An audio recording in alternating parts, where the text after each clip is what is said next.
বেলডাঙ্গায় কেন্দ্রীয় বাহিনীর নির্দেশ হাইকোর্টের পরিস্থিতি নিয়ন্ত্রণে কেন্দ্রীয় বাহিনীর নির্দেশ পরিস্থিতি শান্ত রাখতে ডিএমএসপিকে পদক্ষেপের নির্দেশ প্রধান বিচারপতি ডিভিশন বেঞ্চে এনআইএ তদন্তের বিষয়ে পদক্ষেপ করতে পারবে কেন্দ্র 2 সপ্তাহের মধ্যে রাজ্যকে হলফনামা জমার নির্দেশ 4 সপ্তাহ পর ফের মামলা শুনানি আজ বেলডাঙ্গায় ফরেনসিক টিম আদালত সব পক্ষকে শোনার পরে আজকে নির্দেশ দিয়েছেন। প্রথমত কেন্দ্রীয় সরকারকে নির্দেশ দিয়েছেন যে কেন্দ্রীয় সরকার জিনিসটি বিবেচনা করে দেখে যদি মনে করেন এনআইএ ইনভেস্টিগেশন দিতে পারেন। কেন্দ্রীয় বাহিনী মোতায়েন করার জন্য আদালত নির্দেশ দিয়েছেন। আদালত বলেছেন যে আগের অর্ডার অনুযায়ী কেন্দ্রীয় বাহিনীকে ইমিডিয়েটলি মোতায়েন করতে হবে। তাছাড়াও আদালত কেন্দ্রীয় সরকারকে বলেছেন যে কেন্দ্রীয় সরকার যদি মনে করেন তাহলে আরো বেশি কোম্পানি বাইরে থেকেও কেন্দ্রীয় সরকার মুর্শিদাবাদে মোতায়েন করতে পারে। ডিস্ট্রিক্ট ম্যাজিস্ট্রেটকে আর সুপারিনটেন্ডেন্ট অফ পুলিশকে ডিরেকশন দেওয়া হয়েছে আদালতের তরফ থেকে এনশিওর করার জন্য যে এই ঘটনা যেন আর কোনোভাবে না ঘটে। ডিআইজি কে সেপারেটলি একটা রিপোর্ট ফাইল করতে বলা হয়েছে যে মুর্শিদাবাদের ক্ষেত্রে বারবার এই ঘটনা কেন ঘটছে সেটা আদালতের কাছে রিপোর্টের মাধ্যমে ডিআইজি কে জানাতে হবে। 26-এর ভোটের আগে সরগরম সিঙ্গুর। এবার সিঙ্গুরে মমতা বন্দ্যোপাধ্যায়। কবে? 28 জানুয়ারি। সিঙ্গুরে সভা করবেন মুখ্যমন্ত্রীর বার্তার অপেক্ষায় সিঙ্গুরবাসী। কথা বলবো সোমরাজ বন্দ্যোপাধ্যায় রয়েছেন সঙ্গে। সোমরাজ, ভোটের আগে সিঙ্গুর সরগরম। প্রধানমন্ত্রী নরেন্দ্র মোদী 18 তারিখ সভা করে গিয়েছেন, স্বপ্নফেরি করেছেন, আবার 28 তারিখ আসছেন এখানেই মুখ্যমন্ত্রী মমতা বন্দ্যোপাধ্যায়। মুখ্যমন্ত্রী হওয়ার রাস্তাও প্রশস্ত হওয়ার একটা ক্ষেত্র ছিল এই সিঙ্গুরে। কি বার্তা দিতে পারেন মমতা বন্দ্যোপাধ্যায়? দেখো, রাজনৈতিক মহল মনে করছে মমতা বন্দ্যোপাধ্যায় সিঙ্গুরের এই সভা থেকে প্রধানমন্ত্রী নরেন্দ্র মোদীকে বার্তা রেখেছেন, তারই পাল্টা বার্তা রাখবেন মমতা বন্দ্যোপাধ্যায়। শুধু তাই নয়, এই সিঙ্গুর থেকেই মমতা বন্দ্যোপাধ্যায় শিল্প সংক্রান্ত বেশ কিছু গুরুত্বপূর্ণ ঘোষণাও রাখতে পারেন। আগামী 28 জানুয়ারি মমতা বন্দ্যোপাধ্যায় যে সিঙ্গুর যাবেন, এখনো পর্যন্ত যা ঠিক হয়েছে, প্রশাসনিক সভাও করবেন মমতা বন্দ্যোপাধ্যায়, রাজনৈতিক সভাও করবেন মমতা বন্দ্যোপাধ্যায়। সিঙ্গুর থেকে মমতা বন্দ্যোপাধ্যায় রাজ্যবাসীকে বিশেষ উপহার দিতে চলেছেন এবং সেক্ষেত্রে যেটা সূত্র মারফত জানা যাচ্ছে, বাংলার বাড়ির দ্বিতীয় পর্যায়ের প্রথম কিস্তির টাকা সিঙ্গুর থেকেই তুলে দিতে পারেন মমতা বন্দ্যোপাধ্যায়। শুধু তাই নয়, রাজনৈতিক সভাও করবেন মমতা বন্দ্যোপাধ্যায়, প্রশাসনিক সভাও করবেন। এখনো পর্যন্ত যা কর্মসূচি ঠিক হয়েছে, 28 তারিখ দুপুর নাগাদ সিঙ্গুরে পৌঁছাবেন এবং ওই দিনই সভা করে তিনি কলকাতা ফিরে আসবেন। সাংগঠনিক বিষয় ইতিমধ্যেই বেচারাম মান্নাকে প্রস্তুতি নেওয়ার নির্দেশ দেওয়া হয়েছে। প্রশাসনিকভাবে নির্দেশ ইতিমধ্যেই দেওয়া হয়েছে জেলা প্রশাসনকে, যাতে সার্বিকভাবে প্রস্তুতি নিয়ে নেওয়া হয়, তেমনটাই সূত্র মারফত জানা যাচ্ছে। বেশ।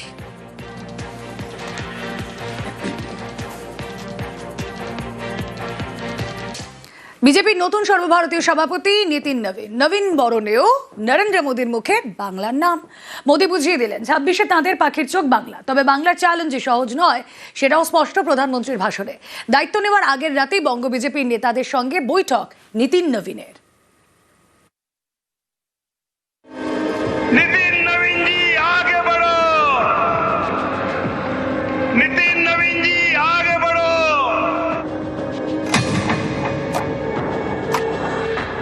पश्चिम बंगाल और तेलंगाना में भाजपा जनता की एक बड़ी आवाज बनकर उभरी है। बीते 1.5-2 वर्षों में तो भाजपा पर जनता का भरोसा और मजबूत हुआ है। मुझे पूरा विश्वास है कि आने वाले विधानसभा चुनावों में भी लोग केरला में बीजेपी को अवसर जरूर देंगे। বিজেপির নতুন সর্বভারতীয় সভাপতির দায়িত্ব নিলেন নীতিন নবীন। মঙ্গলবার নয়াদিল্লির এই অনুষ্ঠানেও নরেন্দ্র মোদীর মুখে বাংলার নাম। মোদী বুঝিয়ে দিলেন 26-এ তাদের পাখির চোখ বাংলা।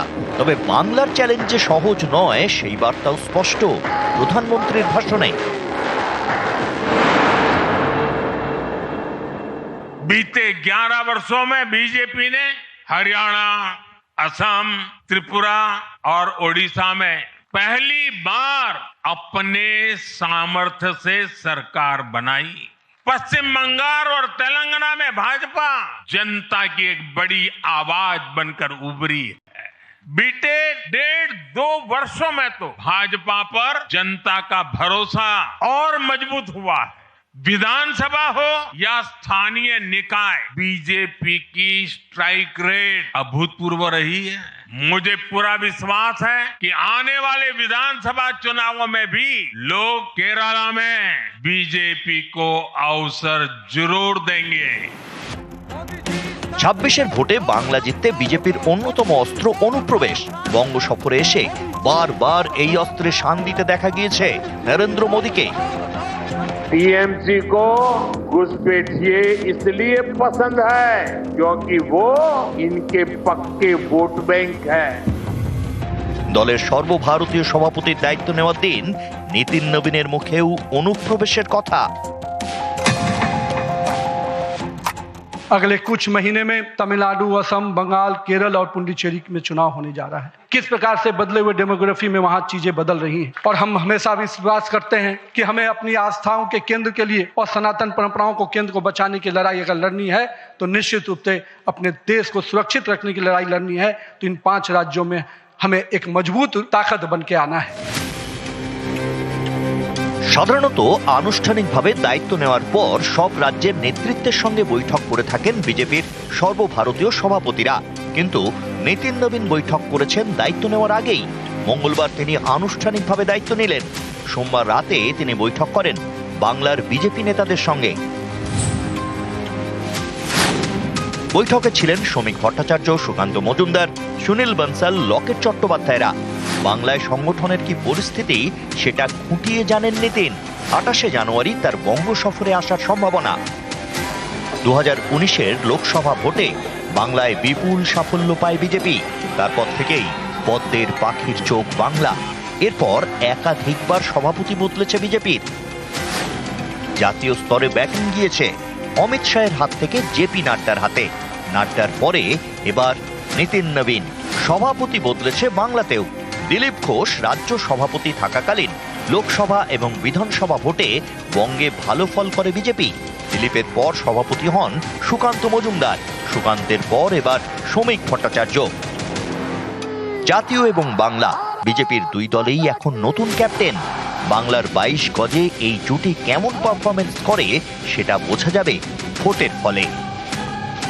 বাংলা চ্যালেঞ্জ হয়তো আগে মনে হতো, কিন্তু এখন পশ্চিমবঙ্গের মানুষ যেভাবে আমাদের পাশে দাঁড়িয়েছে, বাংলার মানুষ প্রস্তুত। পরিবর্তন আর 2 মাস বাকি। ধর্মের রাজনীতি শেষ করুন, উন্নয়নের রাজনীতি আমরা শুরু করি। নিউজ 18 বাংলা। বিজেপিতে নবীন বরণ। 45 বছরের নীতিন নবীনই বিজেপির নতুন সর্বভারতীয় সভাপতি, সবচেয়ে কম বয়সী বিজেপি সভাপতি। माननीय नितिन नवीन जी, मैं कार्यकर्ता हूं, वे मेरे बॉस हैं।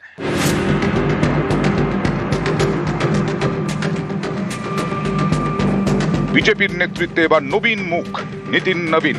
45 বছরের নীতিনের কাঁধেই দেশের শাসক দলের দায়িত্ব। বিজেপির সর্বভারতীয় সভাপতি পদে জেপি নাড্ডার উত্তরসূরি বেশ কয়েকদিন আগেই বেছে নেওয়া হয়েছিল। অপেক্ষা ছিল আনুষ্ঠানিক দায়িত্ব গ্রহণের। সেটাই হলো মঙ্গলবার। দিল্লিতে নবীন বরণ করলেন প্রধানমন্ত্রী নরেন্দ্র মোদী নিজে। নতুন সভাপতিকে অভিনন্দন জানালেন, দায়িত্বও বুঝিয়ে দিলেন।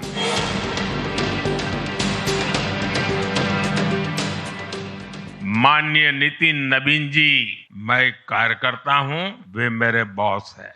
माननीय नितिन नवीन जी हम सभी के अध्यक्ष हैं और उनका दायित्व सिर्फ भाजपा को भी संभालना इतना नहीं है, एनडीए के सब साथियों के बीच भी उन्होंने तालमेल का बहुत बड़ा दायित्व भी देखना होता है। नितिन जी ने हमेशा जब जब जो जहां जहां जो जिम्मेवारी मिली, अपने आप को उन्होंने साबित किया है। বিজেপির ইতিহাসে নীতিনই সবথেকে কম বয়সী সর্বভারতীয় সভাপতি। নীতিনের রেকর্ড ভাঙলেন আর এক নীতিন, নীতিন গডকরি। বিজেপির সর্বভারতীয় সভাপতি হন 52 বছরে। এবার নীতিন নবীন হলেন 45 বছর বয়সে। नितिन जी खुद भी एक प्रकार से मिलेनियल है। वो उस जनरेशन से हैं जिसने बचपन में रेडियो से सूचनाएं पाई और आज एआई के भी एक्टिव यूजर है। জন্ম রাজনৈতিক পরিবারে, বাবা ছিলেন বিজেপির নেতা। গেরুয়া রাজনীতিতে নীতিনের উত্থান ছাত্র জীবন থেকে। প্রথমে অখিল ভারতীয় বিদ্যার্থী পরিষদ, তারপর বিজেপির যুব মোর্চা। বিহার বিজেপির যুব মোর্চার সভাপতি। 2006 উপনির্বাচনে জিতে পাটনা পশ্চিম থেকে বিধায়ক। 2010 থেকে বাঁকিপুরের বিধায়ক। এবারও বিধানসভা ভোটে বাঁকিপুর থেকে জিতেছেন নীতিন।